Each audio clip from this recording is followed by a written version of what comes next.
All right, let's get into it. Today, we're basically uncorking a mystery in a bottle. We are talking about one single red grape that somehow lives a complete double life. You've got this elegant, savory version in France, and then this bold, super fruity one all the way over in Australia. So how on earth can one grape be so different? Well, we're going to find out. Okay, so this is the big question, right? The one that even trips up people who've been drinking wine for years. You're standing there looking at a shelf and you see Syrah on one bottle, Shiraz on another. Are they totally different grapes? Is it just a typo? What's the deal? Well, the answer is kind of the key to understanding one of the world's greatest wines. And you know what? We are going to solve this mystery right now. And here it is, your first big clue. They are the exact same grape. Yep, but they have two completely different personalities. You've got the elegant, spicy, earthy one over here, and the bold, fruity, rich one over there.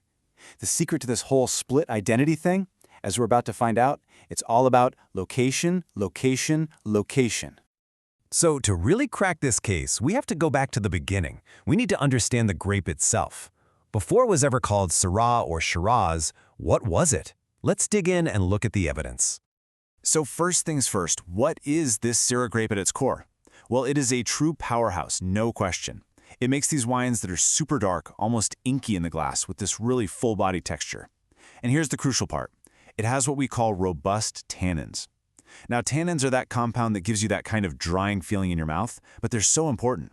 They give the wine a serious backbone, and that's what lets it age so beautifully, sometimes for decades. You know, the origin story itself was a mystery for centuries. For the longest time, one popular theory linked it to the ancient Persian city of, you guessed it, Shiraz. Makes sense, right?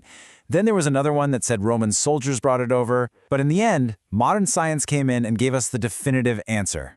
DNA testing confirmed it. Syrah is 100% French, born and bred in the Rhône Valley. It's actually a cross between two pretty obscure local grapes you've probably never heard of, de Reza and Mondeuse Blanche. Okay, so we've got its French origins locked down. Now for the fun part. What does it actually taste and smell like? Let's dive in and uncork its core flavors, the stuff that makes it so unmistakable in the glass, no matter what you call it. First up, and this is the big one, Syrah is a dark fruit machine. Just think of the deepest, darkest, ripest berries you can possibly imagine. We're talking blackberry, that rich blackcurrant flavor, cassis, dark plum, even hints of blueberry. This right here is the powerful, fruity heart of the wine. But it's not just about the fruit. Syrah has this signature spiciness. And here's a little pro tip for you. If you ever smell a red wine and get a really clear, distinct note of freshly cracked black pepper, well, there's a very good chance you're holding a glass of Syrah. It's the grape's classic calling card, and it's often backed up by other warm spices, things like clove and even licorice. And then, this is where it gets really interesting and complex. You can get these beautiful floral notes like violet or roses, but then you also get these incredibly savory, almost meaty aromas. Think smoked meat, bacon fat, seriously. Then you can add in earthy notes like tar or graphite. And if it's been aged in an oak barrel, you'll start to find things like chocolate and tobacco. It's just this whole symphony of aromas happening in the glass. Now, all those amazing flavors we just talked about, they're all held together by a really serious structure. Those robust tannins give it that great texture, that kind of grip. The full body gives it a nice weight in your mouth. And a really solid acidity keeps the whole thing fresh and balanced, so it never feels heavy or, flabby. All right, so now we get it. We know the grape's DNA, we know its core flavors. It is finally time to solve this mystery once and for all by putting its two famous identities head to head. This is a tale of two worlds. And this table just lays it all out perfectly. The secret isn't the grape, it's the place. In the cooler climate of France's northern Rhône Valley, you get Syrah. That means a wine that's more elegant, savory, and peppery. But you take that same grape, plant it in the hot climate of Australia's Barossa Valley, and you get Shiraz, a wine that's totally different. It's bold, it's opulent, packed with ripe, almost jammy fruit and notes of chocolate. It's the exact same grape, just speaking with a different accent. And you can really see that split visually right here. The French style, Syrah, leans way more into those savory, earthy, peppery notes. Meanwhile, the Australian style, Shiraz, is overwhelmingly about that big, bold, ripe fruit. This is just a perfect example of how climate, or terroir, as the French call it, really shapes the final personality of the wine in the bottom. So there you have it. The case of Syrah versus Shiraz is officially closed. But this grape didn't just stop in France and Australia. Oh no, it's a total world traveler. So let's take a quick trip around the globe and see where else it's thriving. I mean, look at this passport. Beyond its French home and its Australian powerhouse, Syrah has put down roots just about everywhere. In the USA, places like California and Washington State are making these fantastic, often really bold, fruit-forward styles.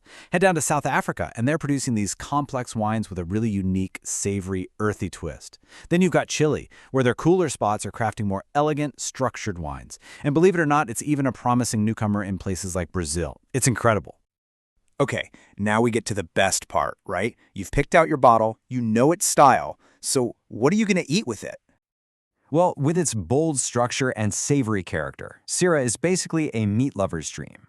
It is perfect with grilled and roasted red meats. Think steak, maybe some churrasco. Hearty stews, anything with a smoky barbecue sauce, perfect. Those tannins we talked about just cut right through the richness of the food. It also stands up incredibly well to big, bold cheeses, like a mature cheddar or even a powerful blue cheese like gorgonzola. But hey, don't be afraid to get a little adventurous with it. Because Syrah has its own spicy notes, it can be a brilliant partner for really flavorful dishes. Think a spicy curry or a Moroccan tagine. That earthy side we mentioned, a fantastic match for something like a mushroom risotto. And get this, a really big, bold, fruity Shiraz can be an absolutely incredible and maybe surprising pairing with dark chocolate. Try it! When you really think about it, this quote just nails it. Syrah is a chameleon in the world of wine. It really is. It has this strong core identity, but it also beautifully reflects the soul of the place it comes from and the passion of the person who made it. So, I guess the only question left is, what are you going to explore next? Are you going to go for that old-world elegance, that peppery French Syrah? Or are you going to try the new world power of a big Australian Shiraz? Now you know the story behind the two names. The adventure is all yours. Go pour a glass. Thanks for watching.